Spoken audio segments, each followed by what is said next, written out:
உத்தரப்பிரதேஷ், மகாராஷ்டிரா மாநிலங்களில் கொரோனா தொற்று தொடர்ந்து அதிகரிப்பதால் தமிழ்நாட்டில் கொரோனா பாதுகாப்பு மற்றும் கண்காணிப்பு நடவடிக்கைகளை தீவிரப்படுத்த அனைத்து மாவட்ட நிர்வாகிகளுக்கும் மக்கள் நல்வாழ்வுத்துறை செயலாளர் ராதாகிருஷ்ணன் கடிதம் எழுதியுள்ளார். இது தொடர்பான கூடுதல் தகவல்களை அளிக்க இணைகிறார் எமது செய்தியாளர் தாயுமானவன். இந்த கடிதத்தில் வேற என்னெல்லாம் தெரிவிக்கப்பட்டிருக்கிறது, விவரங்கள் என்ன, பதிவு செய்யுங்க. டெல்லி, ஹரியானா, உத்தரப்பிரதேசம் ஆகிய மாநிலங்கள்ல சமீப நாட்களாக கோவிட் தொற்று மீண்டும் அதிகரித்து வருகிறது.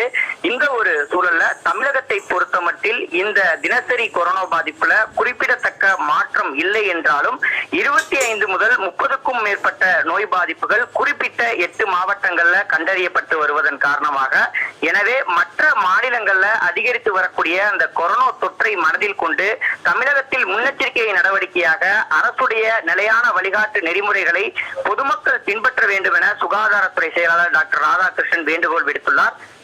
மேலும் சம்பந்தப்பட்ட மாவட்ட நிர்வாகங்கள் மற்றும் சென்னை மாநகராட்சி சார்பில் தேவையான அனைத்து நோய் தடுப்பு நடவடிக்கைகளையும் ஏற்படுத்த சம்பந்தப்பட்ட அதிகாரிகளுக்கு சுகாதாரத்துறை செயலாளர் டாக்டர் ராதாகிருஷ்ணன் கடிதம் ஒன்றையும் எழுதியிருக்கிறார்.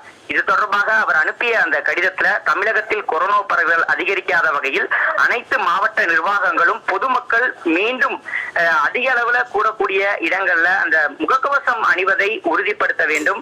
குறிப்பாக 1.37 கோடி பேர் 2ஆம் தவணை தடுப்பூசியை குறித்த காலத்திற்குள்ளாக செலுத்தாத நிலையில் அவர்களை முறையாக கண்டறிந்து தடுப்பூசி செயல்பாடுகளை அதிகப்படுத்தவும், முதியவர்கள் மற்றும் இணை நோய் பாதிப்பு இருப்பவர்களை கண்டறிந்து பூஸ்டர் டோஸ் தடுப்பூசி செலுத்தும் பணி, மாணவர்களுக்கான தடுப்பூசி திட்டம் ஆகியவற்றை தீவிரப்படுத்த வேண்டும் என தெரிவித்திருக்கிறார். மேலும் தேவையான நபர்களுக்கு அந்த கொரோனாவுக்கான அறிகுறிகள் இருக்கக்கூடிய நபர்களை உடனுக்குடன் கண்டறிந்து PCR பரிசோதனை, கொரோனா பரிசோதனையை அதிகரிக்கவும், அதே போல் நோய் தொற்று கண்டறியும் பட்சத்தில் அவர்களுக்கான மருத்துவ சிகிச்சைகளை உடனடியாக வழங்கவும் தேவையான நடவடிக்கைகளை மேற்கொள்ள வேண்டும் என தெரிவித்திருக்கிறார். மேலும் அனைத்து மாவட்ட மருத்துவ கல்லூரிகள், மருத்துவமனைகள் மற்றும் அரசு ஆரம்ப சுகாதார நிலையங்கள் என அனைத்து மருத்துவமனைகளிலும் மருத்துவ கட்டமைப்புகளை தயார் நிலையில் வைத்துக் கொள்ளவும், உருமாறிய ஒமிக்ரான் வைரஸ் பாதிப்புகள் மற்றும் அதன் மீதான தாக்கங்களை கண்டறியும் விதமாக உருமாறி வரக்கூடிய அந்த நோய் பாதிப்பை கண்டறிவதற்கு மரபணு மாற்றம் ஏற்படுகிறதா என்பதை கண்டறிய உடனுக்குடன் மரபணு பகுப்பாய்வு செய்வதற்கும் சம்பந்தப்பட்ட மாவட்ட நிர்வாகங்களுக்கு உத்தரவிட்டிருக்கிறார்.